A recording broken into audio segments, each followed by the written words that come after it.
दोस्तों, आज की कहानी है अपने पति से बच्चा न पैदा होने पर निक्की ने बनाया गैर मर्द के साथ संबंध। कहानी पसंद आए तो वीडियो को लाइक और सब्सक्राइब जरूर करना। बैठक की मेज पर रखा मोबाइल फोन बार बार बज रहा था। मनोहरा ने इधर उधर झांका। शायद उसके मालिक बाबू बंका सिंह गलती से मोबाइल फोन छोड़कर गांव में ही कहीं जा चुके थे। मनोहरा ने दौड़कर मोबाइल फोन उठाया और कान से लगा लिया। उधर से रोबदार जनाना आवाज आई, हेलो, मैं निक्की की माँ बोल रही हूँ। अपनी मालकिन की माँ का फोन पाकर मनोहरा घबराते हुए बोला, जी मालिक घर से बाहर गए हुए हैं। अरे तू उनका नौकर मनोहरा बोल रहा है क्या? जी मालकिन ठीक है, मुझे तुमसे ही बात करनी है। कल निक्की बता रही थी कि तू जितना ख्याल भैंस का रखता है उतना ख्याल निक्की का नहीं रखता। क्या यह बात सच है? मनोहरा और घबरा उठा। वह अपनी सफाई से बोला, नहीं मालकिन, यह झूठ है। मैं निक्की मालिकिन का हर हुक्म मानता हूँ। ठीक है, आइंदा उनकी सेवा में कोई कोताही नहीं होनी चाहिए। इतना कहकर मोबाइल फोन कट गया। मनोहरा ने ठंडी सांस ली। उसका दिमाग दौड़ने लगा। फोन की आवाज़ जानी पहचानी सी लग रही थी। निक्की मालकिन जब से इस घर में आई है तब से वे कई बार उसे बेवकूफ़ बना चुकी हैं। उसने ओट लेकर आंगन में झांका। निक्की मालकिन हाथ में मोबाइल फ़ोन लिए हंसी के मारे लोटपोट हो रही थी। मनोहरा सारा माजरा समझ गया। वह मुस्कुराता हुआ भैंस दूहने निकल पड़ा। निक्की बाबू बंका सिंह की दूसरी पत्नी थी। पहली पत्नी के बारे में गांव के लोगों का कहना था कि बच्चा नहीं जनने के चलते बाबू बंका सिंह ने उन्हें मार पीट कर घर से निकाल दिया था। बाद में वे मर गई थी। निक्की पढ़ी लिखी खूबसूरत थी।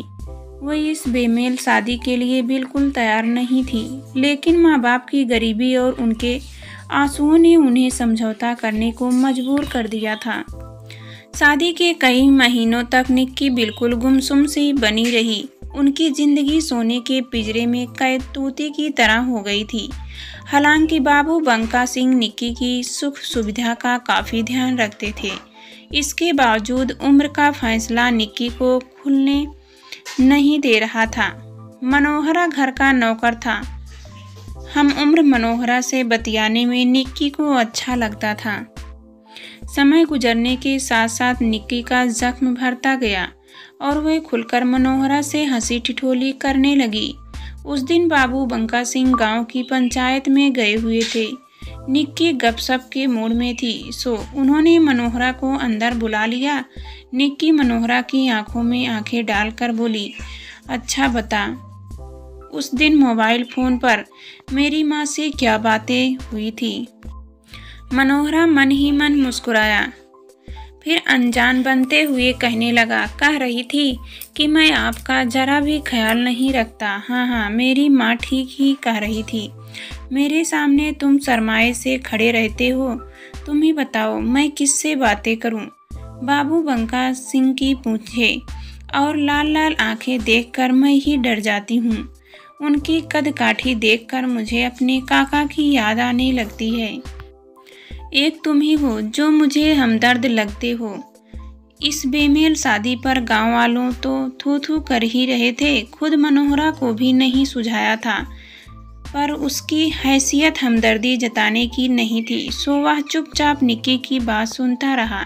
मनोहरा को चुप देखकर निक्की बोल पड़ी, मनोहरा, तुम्हारी शादी के लिए मैंने अपने मायके में 60 साल की खूबसूरत औरत पसंद की है। 60 साल कहते हुए मनोहरा की आंखें चौड़ी हो गई। इसमें क्या हर्ज है?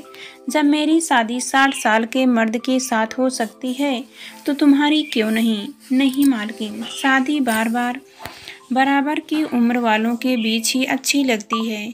तो तुमने अपने मालिक को समझाया क्यों नहीं? उन्होंने एक लड़की की खुशहाल जिंदगी क्यों बर्बाद कर दी? कहते हुए निक्की की आंखें आंसुओं से भर आई। समय बीतता गया। निक्की की शादी के 5 साल गुजर गए। फिर भी आंगन में बच्चे की किलकारी नहीं गूंज पाई। निक्की को ओझा गुनी संत महात्मा सबको दिखाया गया, लेकिन नतीजा सिफर रहा। गांव समाज में निक्की को बांझ कहा जाने लगा। निक्की मालकिन दिलेर थी। उन्हें ओझा गुनी के यहाँ चक्कर लगाना अच्छा नहीं लग रहा था। उन्होंने शहर के बड़े डॉक्टर से अपने पति और खुद को चेकअप कराने की ठानी। शहर के माहिर डॉक्टर ने दोनों के नमूने जांच लिए और बोला, देखिए बंका सिंह, 10 दिन बाद निक्की की यह और जांच होगी, फिर सारी रिपोर्ट सौंप दी जाएगी। देखते देखते 10 दिन गुजर गए। उन दिनों गेहूं की कटाई जोरों पर थी। आकाश में बादल उमड़ घुमड़ रहे थे, सो किसानों में गेहूं समेटने की होड़ सी लगी थी। बाबू बंका सिंह को भी दम मारने की फुर्सत नहीं थी। वे दोबारा निक्की को चेकअप कराने में आनाकानी करने लगे, लेकिन निक्की की जिद के आगे उनकी एक न चली। आखिर में मनोहरा को साथ लेकर जाने की बात तय हो गई। दूसरे दिन निक्की मनोहरा को साथ लेकर सुबह वाली बस से डॉक्टर के यहाँ चल पड़ी। उस दिन डॉक्टर के यहाँ ज़्यादा भीड़ थी। निक्की का नंबर आने पर डॉक्टर ने चेकअप किया, फिर रिपोर्ट देते हुए बोला, मैडम आप बिल्कुल ठीक हैं, फिर भी आप माँ नहीं बन सकती, क्योंकि आपके पति की सारी रिपोर्ट ठीक नहीं है। आपके पति की उम्र काफ़ी हो चुकी है, इसलिए उन्हें दवा से नहीं ठीक किया जा सकता है। निक्की का चेहरा सफ़ेद पड़ गया। डॉक्टर उनकी हालत को समझते हुए बोला, घबराएं मत, विज्ञान काफ़ी तरक्की कर चुका है, आप चाहें तो और भी रास्ते हैं। निक्की डॉक्टर के चैम्बर से थके पैर निकली। बाहर मनोहरा उनका इंतजार कर रहा था। वह निक्की को सहारा देते हुए बोला, मालकिन सब ठीक ठाक तो है ना? मनोहरा, मुझे कुछ चक्कर सा आ रहा है। शाम हो चुकी है, चलो किसी रेस्ट हाउस में रुक जाते हैं। कल सुबह वाली बस से गांव चलेंगे। ऑटो रिक्शा में बैठते हुए मनोहरा बोला, मालकिन गांव से होकर निकलने वाली एक बस का समय होने वाला है, उससे हम लोग निकल चलते हैं। हम लोगों के आज नहीं पहुंचने पर कहीं मालिक नाराज नहीं हो जाए। भाड़ में जाए तुम्हारा मालिक।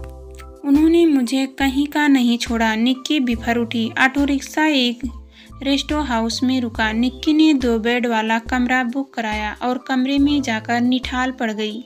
उनके दिमाग में विचारों का पहिया घूमने लगा। मेरे पति ने अपनी पहली पत्नी को बच्चा नहीं जानने के कारण ही घर से निकाला था, लेकिन खोट मेरे पति में है, यह कोई नहीं जान पाया। अगर इस बात को मैंने उजागर किया तो यह समाज मुझे बेहया कहने लगेगा। हो सकता है कि मेरा भी वही हाल हो जो पहली पत्नी का हुआ था। निक्की के दिमाग में एक कोने से आवाज़ आई, डॉक्टर ने बताया है कि बच्चा पाने के और भी वैज्ञानिक रास्ते हैं, लेकिन दिमाग के दूसरे कोने में इस सलाह को काट दिया, क्या बाबू बंका सिंह अपनी झूठी शान के चलते ऐसा करने देंगे? सवाल जवाब की चल रही इस आंधी में अपने को बेबस पाकर निक्की सुबकने लगी। मनोहरा को भी नींद नहीं आ रही थी। मालकिन के सुबकने से उसके होश उड़ गए। वह पास आकर बोला, मालकिन आप रो क्यों रही हैं? क्या आपको कुछ हो रहा है? निक्की को सुबकना बंद हो गया। उन्होंने जैसे फैसले कर लिया था, वह मनोहरा का हाथ पकड़कर बोली, मनोहरा, जो काम बाबू बंका सिंह 5 साल में नहीं कर पाए, वह काम तुझे करना है। बोलो, मेरा साथ दोगे? मनोहरा निक्की की बातों का मतलब समझे बिना ही फटाक से बोल पड़ा, मालकिन मैं तो आपके लिए जान भी दे सकता हूँ। निक्की मालकिन मनोहरा के गले लग गई। उनका बदन तावे की तरह जल रहा था। मनोहरा हैरान रह गया। वह निक्की से अलग होता हुआ बोला, नहीं मालकिन, यह मुझसे नहीं होगा। मनोहरा, डॉक्टर का कहना है कि तुम्हारे मालिक में वह ताकत नहीं है जिससे मैं मां नहीं बन सकूं। मैं तुमसे बच्चा पाना चाहती हूँ। नहीं, यह नमक हरामी होगी। मनोहरा, यह वक्त नमक हरामी या नमक हलाली का नहीं है। मेरे पास सिर्फ एक रास्ता बचा है और वह तुम हो। सोच लो, अगर मैंने देहरी से बाहर पैर रखा तो तुम्हारे मालिक की मूछें नीची हो जाएंगी। कहते हुए निक्की ने मनोहरा को अपनी बाहों में समेट लिया। कोमल बदन की छुअन ने मनोहरा को मदहोश बना डाला। उसने निक्की को अपनी बाहों में ऐसा जकड़ा कि उनके मुंह से आह निकल पड़ी। घर आने के बाद भी लुक छुप कर यह सिलसिला चलता रहा। आखिरकार निक्की ने वह मंजिल पा ली जिसकी उन्हें दरकार थी। गोदभराई की रस्म के दिन बाबू बंका सिंह चहकते फिर रहे थे। निक्की दिल से मनोहरा की आभारी थी, जिसने एक उमड़ते घर को बचा लिया था।